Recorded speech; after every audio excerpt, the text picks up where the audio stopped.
The tale of Rano and Momal is one of the most celebrated romantic tragedies in Sindhi folklore. It reflects themes of love, trust, betrayal, and the consequences of misunderstandings. The story is deeply rooted in the cultural fabric of Sindh and is often narrated in poetry, songs, and oral traditions. The story is considered to have occurred in the geographical belts of Rajasthan, India, as well as Sindh, Pakistan. The story occurred in the times of Hamer Sumro, the king of Umarkot or Amarkot, now a district in the southeast of Sindh province in Pakistan. Possibly in the mid-14th century, the king of Amarkot, Hamer Sumoro, along with his ministers, Rano Mahendra, Sinhero Damachani and Donro Badiani, used to go for hunting in the far-flung areas of Amarkot and sometimes could even cross the boundaries of their little country for the adventure. Once during a hunting spree, these four men were encountered by a person who came across them accidentally.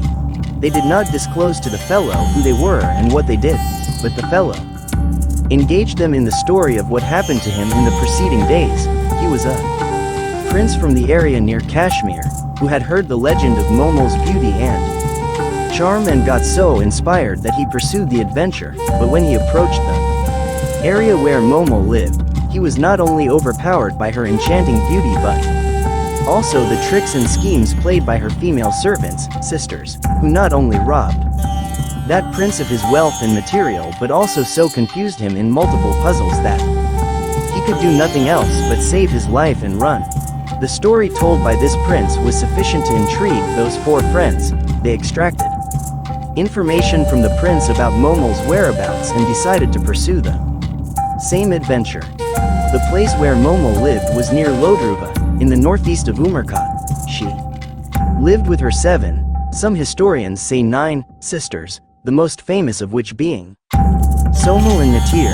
Some consider her to be Momal's servant rather than sister, in a palace called Kak Mahal, the Palace of Kak.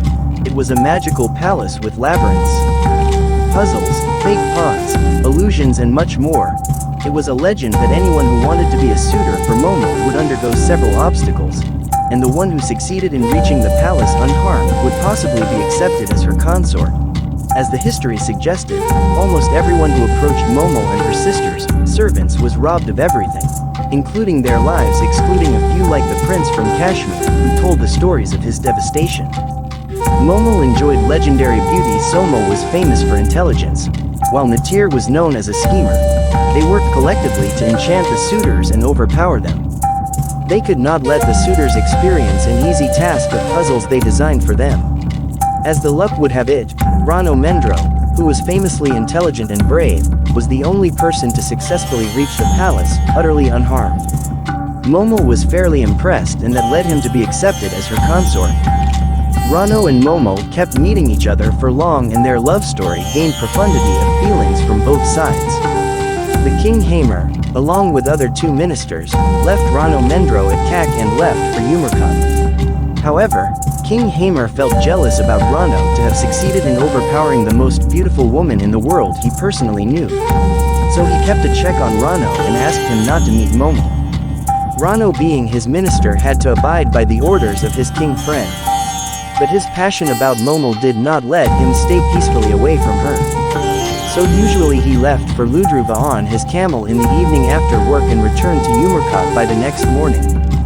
He tried to stealthily go and meet Momal. It was pretty long distance though. Somehow he was caught one day and the king imprisoned him. But for the old friendship's sake, the king released him with conditions not to meet Momal again. But this had not to happen. He continued the same pursuit. Once Rano was unable to reach Kak, so Momal, out of passion and extreme wait for her beloved, asked her sister Somal to wear clothes like the ones Rano used to wear and expressed her love for him. The moment Rano arrived, he mistook Somal as Momal's lover and, in utter disgust, left the palace for Umarkot, leaving behind his cane.